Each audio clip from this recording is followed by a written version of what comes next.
Bonjour, je me présente Catherine Ouellette, je suis étudiante en naturopathie. La naturopathie, c'est quoi en fait? C'est qu'on étudie les habitudes de vie des gens et on essaie de les améliorer et les changer pour faire la prévention des maladies.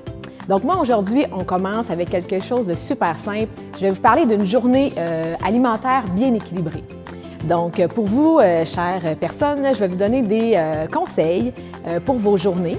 En fait, dans une journée, tout dépendant des personnes, tout dépendant des types de personnes, on va conseiller des plans alimentaires différents et appropriés à chacun. Mais de base, ce que moi je vous conseille, c'est de manger des repas et des collations protéinées. En fait, de sauter des repas, ce n'est vraiment pas conseillé. Et de dire moi j'ai mangé un gros repas ce matin, donc je vais être correct pour ma journée, c'est pas conseillé non plus.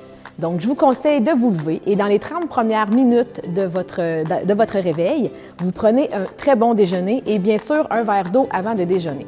Donc, on réveille le métabolisme et on déjeune avec un bon déjeuner protéiné. Je vous donne des exemples de protéines le matin qu'on peut manger. Ça peut être un demi-avocat, ça peut être une tranche de pain avec du croton, avec du beurre d'amande cru sur la rôtie. Ça peut être un œuf. On peut même aller jusqu'à 2 œufs. 2 œufs à la coque, c'est vraiment super santé et nutritif le matin.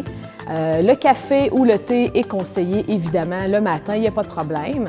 Avec aussi bien sûr des céréales, tout ce qui est céréales, grains entiers, gruau, c'est super bon le matin. Donc, un repas à ne pas sauter, c'est le déjeuner. Après ça, on s'en va au travail. Donc, apportez-vous toujours une collation. Soit un fruit, une barre protéinée, encore là, peut-être même le demi-avocat que vous avez mangé le matin, vous pouvez apporter l'autre demi avec vous pour votre collation. Ça va aider votre système tout au long de la journée, au métabolisme à fonctionner de façon stable. Vous allez arriver au dîner, donc là, vous allez avoir votre repas. Vous n'allez pas avoir l'impression d'avoir une grande faim si vous avez bien déjeuné, si vous avez pris votre collation. Donc, un repas normal, protéines, légumes, toujours super important, mais il ne faut jamais oublier la protéine. Ça peut être une protéine de provenance animale ou végétale. Quand je parle de protéines végétales, ça peut être encore là le tofu, le tempeh, des sources de soya aussi, tout ce qui est légumineuse, c'est super bon. Même une soupe avec beaucoup de lentilles et légumineuses à l'intérieur, c'est numéro 1. Moi, je le conseille fortement. Des fois, les gens pensent on pense à protéines, on pense tout de suite à poulet ou bœuf. Mais non, il y a des alternatives et c'est là vraiment qu'on va aller chercher une belle variété dans la nourriture quand on intègre les protéines végétales. Après ça, on n'oublie jamais la collation. Très importante, moi je conseille entre 3 heures et 4 heures pour ne pas avoir l'impression d'arriver au souper et d'être affamé. Et c'est là que s'ensuit, si on ne prend pas les collations et des repas protéinés, s'ensuit les fringales durant la soirée, les petits chocolats, les petits biscuits, les petits desserts.